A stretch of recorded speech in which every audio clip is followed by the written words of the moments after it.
വർക്കലയെ നമുക്ക് ആക്സസ് ചെയ്യാം. ഇവിടെ ആകുമ്പോൾ സമാധാനത്തോടെ നിൽക്കുകയും ചെയ്യാം. പിന്നെ ഇപ്പോൾ സ്കൂട്ടർ റെൻ്റ് ആവശ്യം പോലെ ഉണ്ട് ഗോവ പോലെ. അപ്പോൾ അതുകൊണ്ട് തന്നെ നമുക്ക് ഈസി ആയിട്ട് വന്ന് പോവുകയും ചെയ്യാം. Paravur 5 kilometre, Kappil beach 1 kilometre.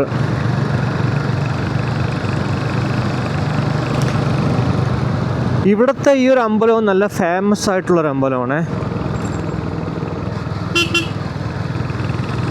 ഇത് ഇവിടുത്തെ പ്രത്യേകത എന്ന് വെച്ചാൽ നമ്മുടെ മീനത്തിൽ ഭരണി എന്തുവാണ് ഇവിടെയും ഉത്സവം. നമ്മുടെ അവിടെ ശാർക്കര ദേവീക്ഷേത്രത്തിലും മീനഭരണിയാണ്.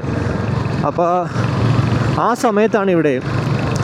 അശ്വതി നാളിലാണ് ഇവിടുത്തെ ലക്ഷദീപം. അന്ന് നമ്മളവിടെ അശ്വതി മഹോത്സവമാണ്, ഉരുൾ മഹോത്സവം. അതുകൊണ്ട് ഇങ്ങോട്ട് വന്നിട്ടുമില്ല. അപ്പോൾ ഇതാണ് നമ്മുടെ കാപ്പിൽ ബീച്ച്.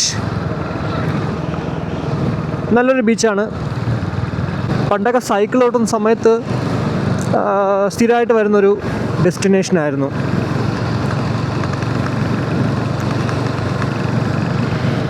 നേരെ പോയാൽ കണ്ടോ പരവൂര്, കൊല്ലം, പുറ്റിങ്ങൽ.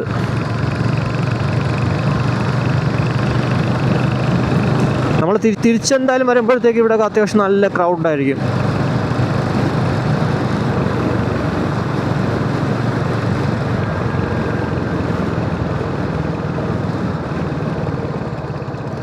ഇതുവരെ നല്ല റോഡായിരുന്നെങ്കിൽ ഇനി കുറച്ച് കൂറ റോഡുകളാണ്.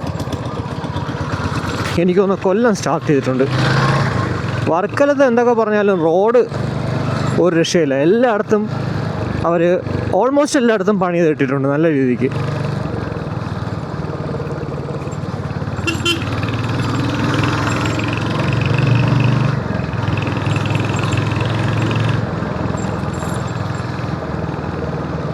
ഇവിടെ ഒരു തെക്കും ഭാഗമുണ്ട്.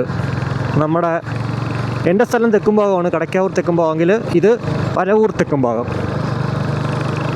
എത്തിയിട്ടില്ല, കുറച്ചുകൂടെ മുന്നോട്ട് പോകണം.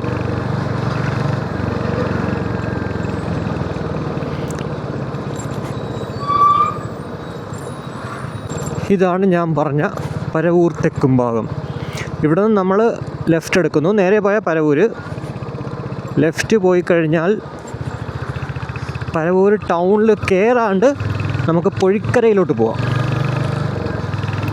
വർക്കല ഭാഗത്തു നിന്നൊക്കെ വരുന്നവർ ഇതുവഴി പോകേണ്ട ആവശ്യമുള്ളൂ.